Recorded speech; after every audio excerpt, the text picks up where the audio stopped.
Amongst the masses crowded behind me at the Volkswagen Group preview for the 2011 Frankfurt Motor Show is Skoda's feature car, which is the Mission L concept. The Mission L is a compact saloon that's due to go into production next year. So the model you can see behind us is still a concept. However, it's the closest thing you're going to get to production that you'll see at the Frankfurt Motor Show this year. Reports claim it's 80% complete in the form we're seeing it in today. Skoda hopes this new model will fill the void between the Skoda Fabia and the Octavia. Now the Fabia, priced from about 10 grand and the Octavia 14 grand, means that this car will fit in at around £12,000 when it's available next year. Saloons of this size are fairly sparse on the market at the moment, so expect this new Skoda to go up against the Volkswagen Golf and Ford Focus, which dominate in the medium segment. Now it might not look all new to you if you've been following Skoda recently.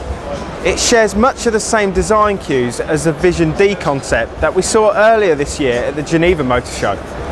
When telling us about this new model, Skoda were adamant that it was going to be affordable and fairly decent sized. So that means a big boot and plenty of room in the back for the family.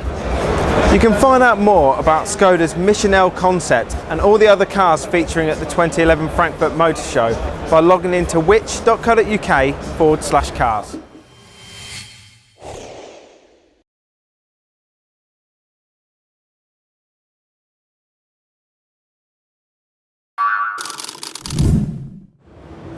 This is the Jaguar C-X17, and while it's just a concept car at the moment, it gives us some big clues about how a forthcoming Jaguar SUV is going to look. And on the evidence of this, it's going to look pretty good.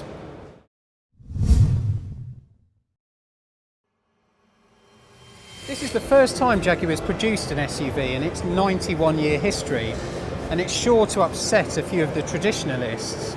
So it's a controversial move, but it's also an obvious one, considering that the company is twinned with Land Rover. Despite that, the C-X17 isn't based on an existing Land Rover. It's a completely new aluminium platform that promises lighter weight for better handling and improved fuel efficiency. So the Jaguar is a very modern car, but there are some traditional Jaguar styling cues in there as well.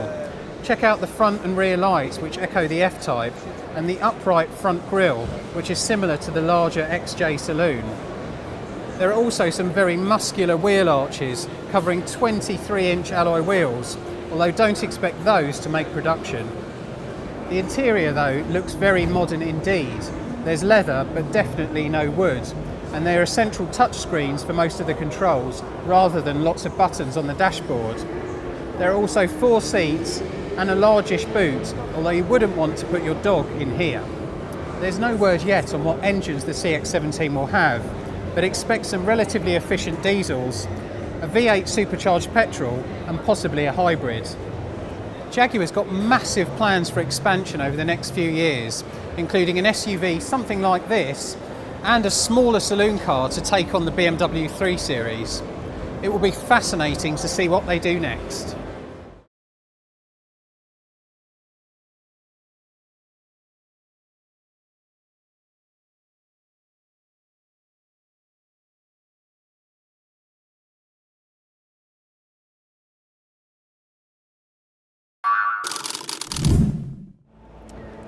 $1.3 million is no small number, and the BMW X5 is no small car. That's exactly how many they've sold so far since it launched in 1999. And as of mid-November this year, you can buy this, the 3rd generation of the X5. So what can I tell you about it today?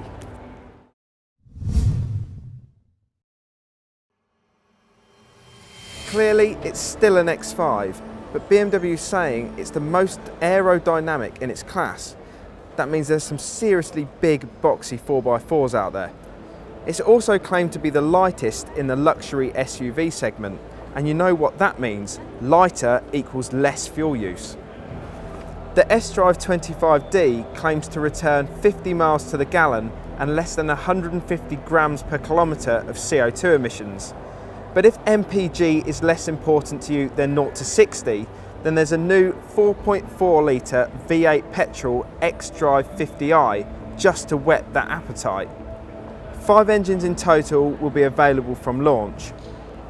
Clearly, the X5 is still a capable family car, with acres of interior space and a 650 litre boot. That's 30 litres more than you got in the outgoing X5. But the X5 is now aimed at a more premium market, and you can tell this from the amount of kit that's available. This includes a choice of 4 different suspension packages and a drive dynamic control which fine-tunes the balance of sport and comfort on the move. There's an X-Drive e-drive concept with plug-in technology being touted at the show too, but there's no confirmation that this 74 mile per gallon engine will be available just yet. So for now, you'll have to make do with the normal combustion engines. These go on sale in the UK from the 16th of November and will be priced from £42,600. Click one of the links to see our full review of the outgoing BMW X5, to see all the other SUVs the X5 goes up against, and to see all of the new cars launched at the 2013 Frankfurt Motor Show.